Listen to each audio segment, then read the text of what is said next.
for him.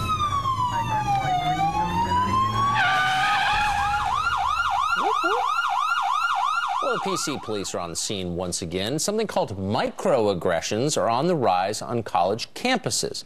That's when someone feels discriminated against in some way. There's no more sensitive group in America than college students, and they're upset. Now we have a definition for this in a term that we can all rally around. But are these universities just simply taking it way too far? Catherine Timpf is a journalist with the National Review, and she joins us this morning with 3 outrageous examples. Thanks for being with us. Thanks for having me. So the first one is from a report by the university in Illinois, where anybody who walks into a classroom or sits in a classroom full of white people automatically feels a microaggression. Well, the school is counting it as a microaggression. They took this study and they said, we found 800 examples of microaggressions on campuses. But if you look at one of the things that counted like this, not being called on in class was another one. I'm surprised it was only 800. I mean, what are people supposed to do?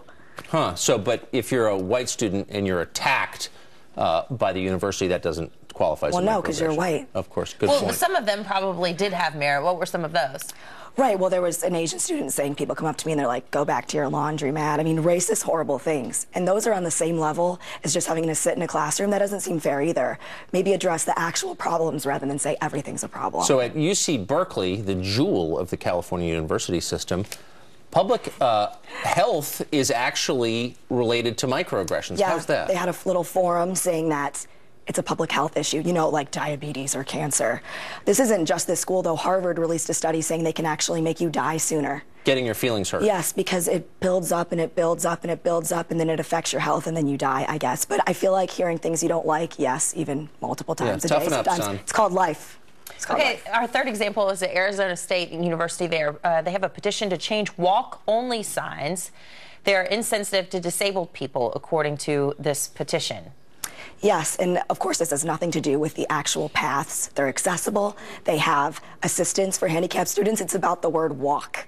Some kid who was on crutches, he said, I felt so upset when I saw this. I was on crutches all of last summer.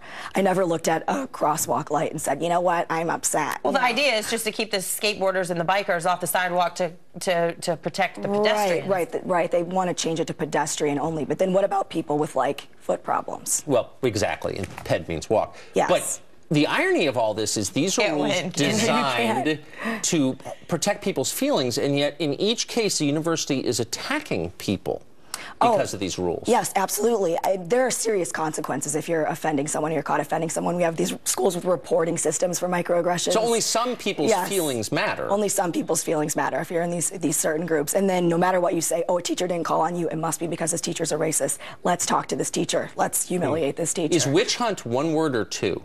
It's one, I believe. Okay. It's good to know because we're watching definitely. one. Thanks, Kat. Thanks.